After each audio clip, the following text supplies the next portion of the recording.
Hello good morning student. आज हम करने जा रहे हैं क्लास फोर्थ का lesson seventh, king of Kings, राजाओं के राजा। ये बहुत ही अच्छी स्टोरी है, इसे ध्यान से पढ़ेंगे बेटा हम। देखिए, long ago ancient India was made up of many different kingdoms and princely states, all fighting against each other for power.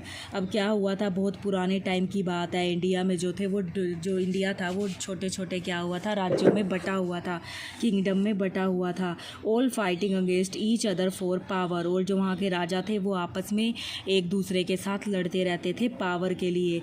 There was no unity in the region, no strength to fight against outside invaders, and no progress until a great king unified this region and brought almost every kingdom under his control। अब क्या था, वहाँ पर कोई progress ही नहीं हुई थी क्योंकि वो आपस में ही लड़ते रहते थे।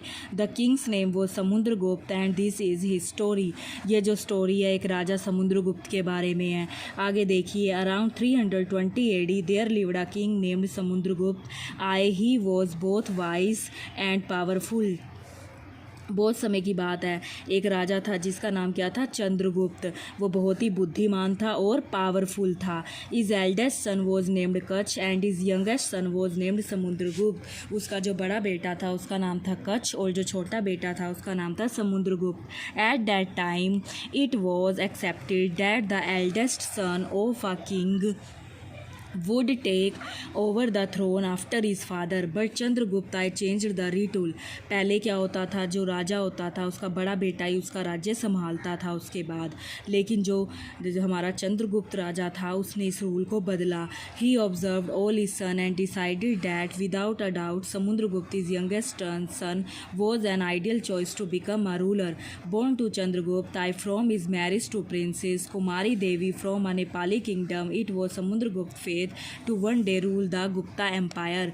अब क्या हुआ था, उसे पता चल गया था जो उसका छोटा बेटा है समुद्रगुप्त वही एबल है, तो उसने बिना किसी डाउट के राज्य उसको ही संभालने के लिए दे दिया। Chandragupta was so sure about his decision to give his empire to this young prince that he had his decision inscribed on the Allahabad pillar. उन्होंने इलाहाबाद पिलर के ऊपर इस बात की घोषणा कर दी, लिखवा दिया कि जो छोटा बेटा है उनका समुद्रगुप्त वही उनका राज्य संभालेगा।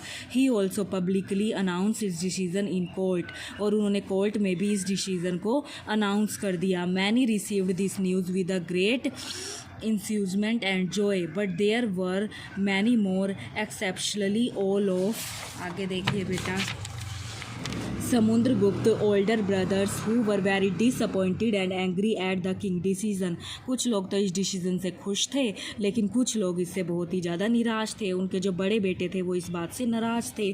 Kutch the oldest has always believe that the throne belong to him and so when the king's decision was announced Kacha challenge Samudragupta to a battle but he was swiftly defeated by his younger brother.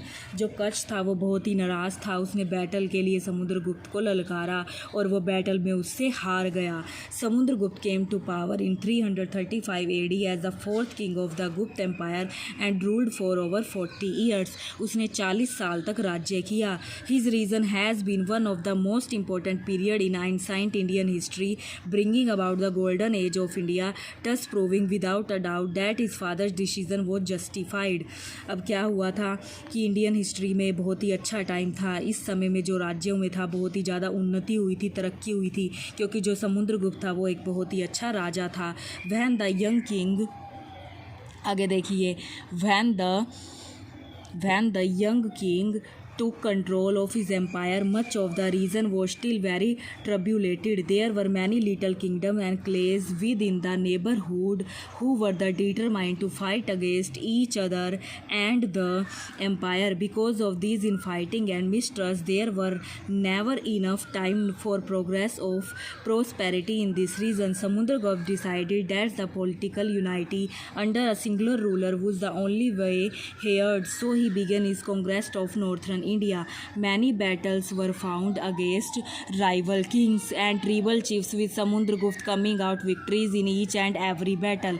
अब क्या हुआ, उसने सोचा कि ये जो राजा हैं आपस में लड़ते रहते हैं, इन्होंने देश की तरक्की की तरफ कोई ध्यान नहीं दिया, तो उन्होंने एक योजना बनाई। उन्होंने ये योजना बनाई कि एक ही राजा होना चाहिए जो सभी राज्यों पर राज्य करे। इसलिए उसने क्या किया, सब राज्यों को अपने राज्यों में मिलाना शुरू कर दिया और उनके जो राज्य थे उन पे आक्रमण करना शुरू कर दिया और उन्होंने सभी युद्धों में क्या की, विजय प्राप्त की। यहाँ तक बेटा ये लेसन कंप्लीट होता है। आई होप यहाँ तक ये लेसन आपको अच्छे से समझ आ गया होगा। आप ये लेसन यहाँ तक रीड करेंगे। Thank you, have a nice day.